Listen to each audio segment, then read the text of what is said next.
Hey, folks, welcome back to our next segment on AWS Pi Day 2025, our fifth anniversary of doing this thing. My name is Adrian San Miguel. I'm a principal partner enterprise architect here at AWS and still joined by my lovely co-host and increasingly good friend, Jasmine. Say hello, Jasmine. Say hello, Jasmine. There we go. Hi, I'm Jasmine Kiles. I'm a manager of product management here at AWS. And in the spirit of Pi Day, guess what I brought? Pie. I brought pie.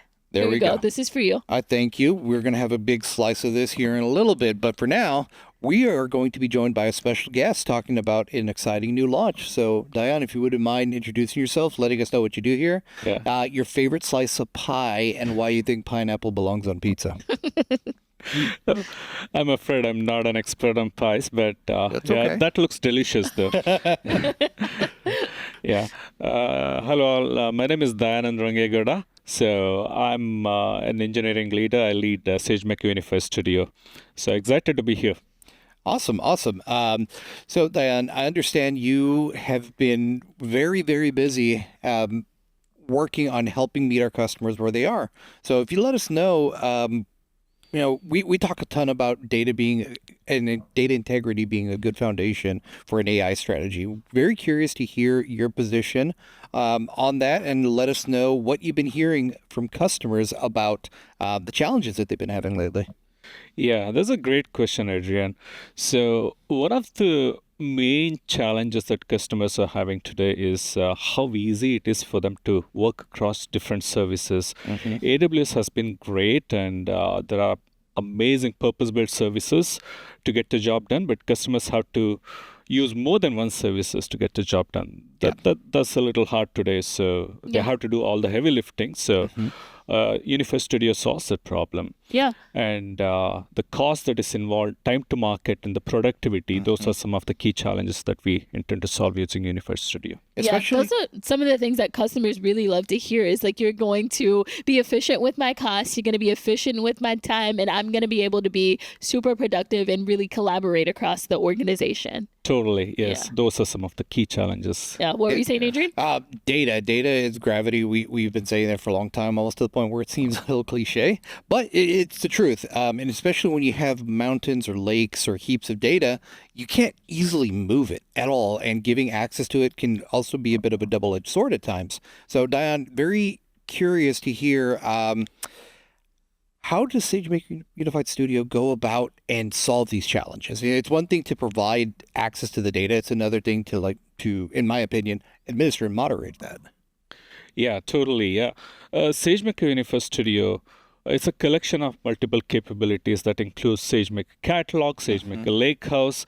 In addition to that, it offers a plethora of best-of-breed AWS tools that customers have come to love and they use for getting the purpose-built job. It brings together all the capabilities, and to your point, SageMaker Catalog is one of the foundational elements, so that enables us to govern the data better and take care of all the integrity challenges there. Awesome. Chat, let us know if you're using SageMaker today, and if so, how? Because I think we might be getting into a bit of a demo, Diane. Is that about right? Yeah, totally. Yes. We can get started with the demo. Please. Would you mind setting the stage and letting us know what we're about to see? Yeah. So the background here is it's about a high school student named Sid, and he's a movie buff. And movie buff, you say? Yeah, he's a movie buff. He loves movies. What is your favorite movie? There are many, but Shawshank Redemption for sure. Oh, that's a good one. For me. Okay, that tells me you like quality movies. Adrian, what's your favorite movie? Hands down, Stand By Me. Everybody knows. Anybody that knows me knows that answer, and I just showed my kids that movie a couple weeks ago. They were hooked. They didn't move the entire time. That's warm. I like to keep it a little bit lighthearted. My favorite movie today is American Pie. What a slice of Americana. All right, let's get into the demo. Okay, yeah. So the story here is Sid wants to work with his friend, Arsh, who is also a movie buff, and they want to build an application that predicts how much customers are going to love a movie by giving the story as input to the application. Interesting. would love to see this in action because that's kind of a loaded statement. Would love to Yeah. understand how you go about and show that. Yeah. So I'm gonna walk you all through how the journey that Sid and Ash undertook. So I don't know how much I'll be able to get to, but Yeah. so the first thing is Sid has access to the URL here to the portal. So it's pretty easy to create the URL. Go to the console and with couple of clicks, you can create this URL. And the first thing that one needs to do here is what Sid did here is to sign into the portal. You can use your SSO for signing in. Okay. These credentials are set up as part of the portal setup process in the console. And it takes Sid directly to the home page here. So I think you all have been looking at this home page quite a bit since morning. The catalog, GenAI Playground, shared GenAI assets. Like I said, best of breed AWS capabilities, they're all found in the home page. Okay. And you also might have heard about projects from our previous colleague Utkarsh who talked about SageMaker catalogs. So the first thing that Sid has to do here is creating the project. So creation of the project will let him work on his data and then collaborate with his friends, colleagues to build the application. And yeah, this is pretty simple to create. So you can give the name of your choice. My awesome movie rating predictor. Okay. Right, so you can give a corresponding description like that. And yeah, the most important thing to consider here is the project profile. Profile gives a blueprint to set up the tooling and the infrastructure that go inside the project. So you're gonna go and build all this info, and the individual trying to consume the project doesn't have to. They don't have to go and specify. So that's a great point. Is they don't have to specify here because it comes already pre-created, so you can just select this profile. Wow. You can choose to customize if they want to, but in this case, Sid has chosen to select all capabilities profile that spins up all the relevant infrastructure as well as tooling. Okay. So it's a pretty simple wizard, and you can set up your Lakehouse database name and the log retention duration. Very simple parameters. They're all pre-selected for you. Yep. And then you can continue, review, and submit. You're done. So in this case, it's going to take some time because project creation is going to bootstrap all the resources. So they're pre-created by Sid already. So I'm going to come back and browse the project that I've been created. Movie rating prediction is the one that is created. Okay. This is the project homepage. You can see that everything is nicely arranged, data, compute, and members of the project. And this is the code repository information, code repository that is attached to the project and other project details here. So the first thing that Sid wants to do is to process the data and load the data to Lakehouse. Because he can query the Lakehouse data. It's pretty easy to query and gives consistent interfaces that can be queried using multiple engines. So the first thing that it does is using Visual ETL. So under the build menu, he finds Visual ETL flow here. Okay. So Visual ETL, you can see query it Visual ETL Jupyter Lab. There are some interesting applications. So Sid has chosen to use Visual ETL flows for the job. So Visual ETL, again, is one of the tools that Amazon has and customers know about. So it provides drag and drop capabilities for customers to create a graph and execute the graph. It's pretty simple. Okay. But as such, it is simple. Yeah, go on. yeah, this looks like you can use natural language to specify what you're looking for, so you don't have to drag and drop. So you don't have to be a data expert to be able to tell the thing what you want to build. Absolutely. You don't have to be an expert here. So drag and drop itself is an easy way of configuring your ETL job. But in this case, it has become even more easier where you can type in the natural language to generate the DAG. Okay. So I'll just show you one simple Yeah, DAG please. generation. read data, CSV data from S3 and store it in S3 table. Yeah, and this is something that anybody in the chat can go out and like kind of walk along and do this with you if they wanted to, right? Absolutely. Okay. So, And would you mind zooming in a little bit, please? Oh, there we go. Wow, Okay. that was Okay. fast. Okay. it just created.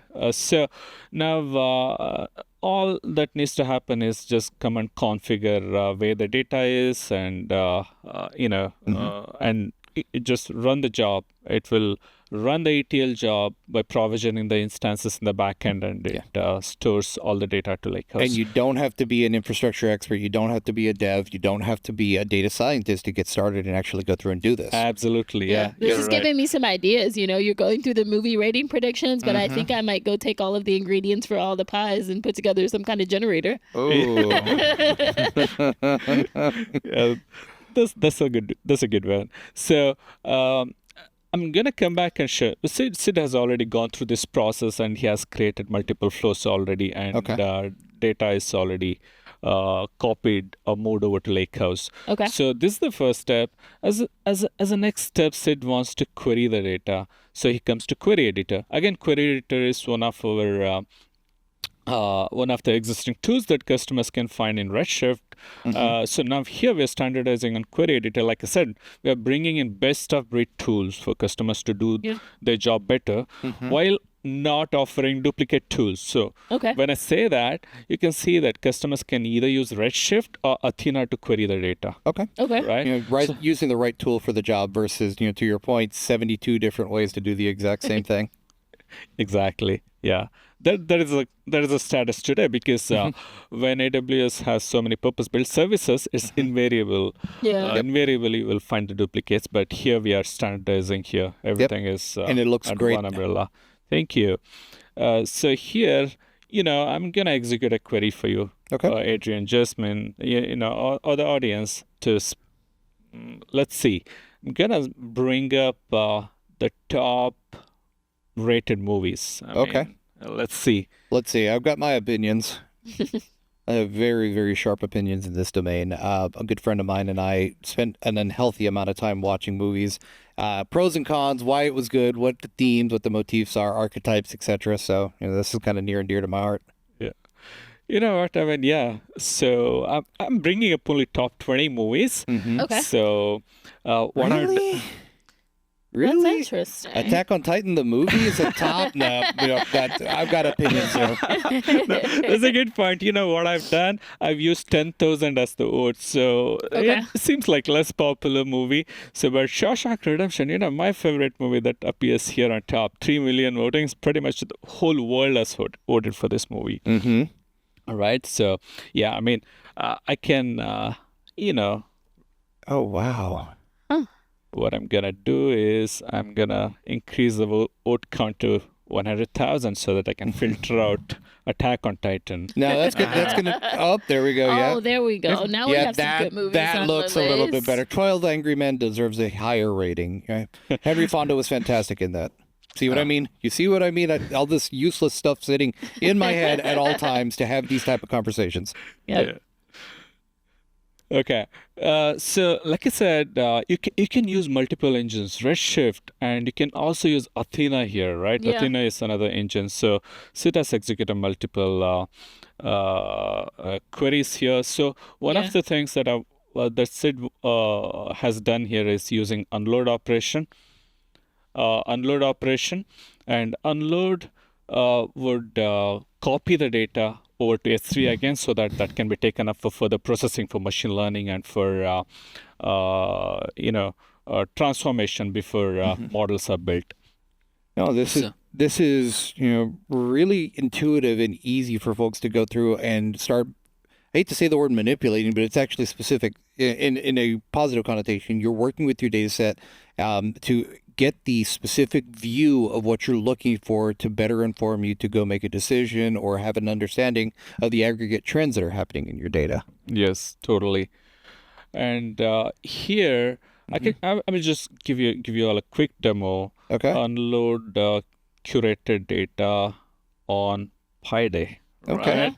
Let's do So it. here it's gonna unload the data to this particular S3 folder. Okay. So Let's go ahead and give her a go. running it.